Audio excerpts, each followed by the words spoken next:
Assalamualaikum warahmatullahi wabarakatuh. Hello friend. In this video, we want to sharing about our understanding in syntax material. It is about clause. But before, let me introduce our group. Me, Ramadanti Putri Rahmawati, and my friend Muhammad Fadil. In this material, we want to tell about definition, type, dependent clause, and independent clause. Clause. What is clause? Clause is a sentence consisting of a subject and predicate. Does not stand alone, but complements other sentence. If sentence can stand on its own without any affixes, not all clause can stand alone. In general, there are two types of clause, namely main clause and subordinate clause. Type of clause is in English. As mentioned, there are two major types of clauses, namely independent and dependent or subordinate clause. The first, main or independent clause. The main clause is the most basic type of clause, namely the independent clause. Independent clause is a clause that can actually stand alone without the addition of other clauses. Two or more independent clauses can be joined by using coordinating conjunction and, but, for, or, and etc., but by or by using semicolons. In order to be better understand independent clause, consider the following example. The first, she doesn't know where to share her feelings. And Fernando left and Erica brushed her long hair.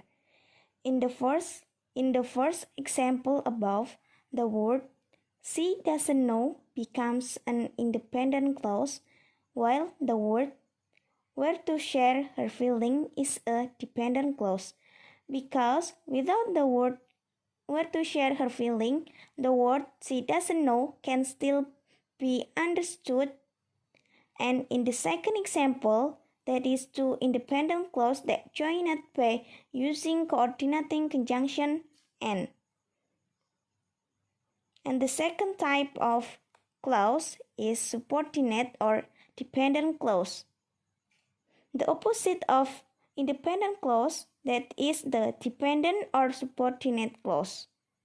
It is a clause that cannot stand alone. Even though they have a complete subject and predicate, the dependent clause still needs an independent clause in order to understand it. Example, Daniel eats his breakfast every morning even when he's already late to work. The word even when he's already late to work is an dependent clause. Dependent clause is divided into three types: a noun clause, adjective clause, and adverb clause. Noun clause. A noun clause is a clause that like a noun. So, even though it is composed of subject and predicate, verb, adverb, and etc., it is still like a noun. Usually, a noun clause is preceded by its own marker, such as question word, if, whether, that, and so on. The example, I don't know what she said. We never know who he is until he left us. When the girl will return is still unknown. The word what she said is a noun clause. Who is a noun clause when the girl is a noun clause. In the example above, the sentence underlined are a noun clause. So you can see that the noun clause can be placed anywhere, be it in front of, middle, or back of the independent clause.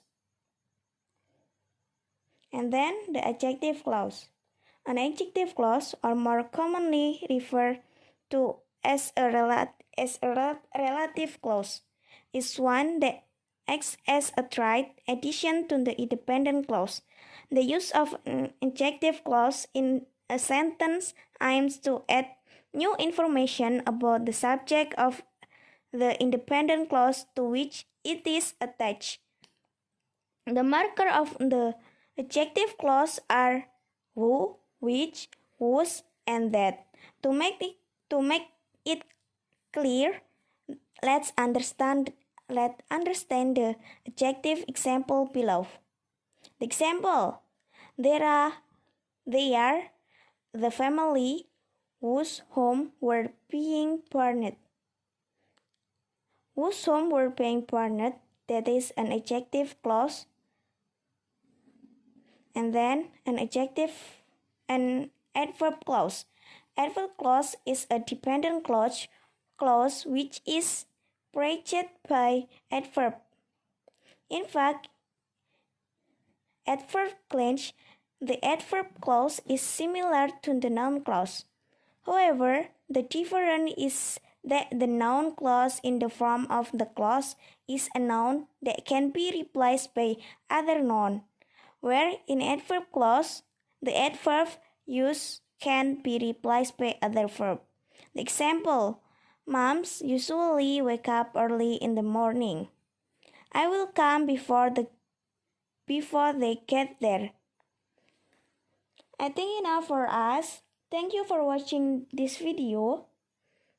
Assalamualaikum warahmatullahi wabarakatuh.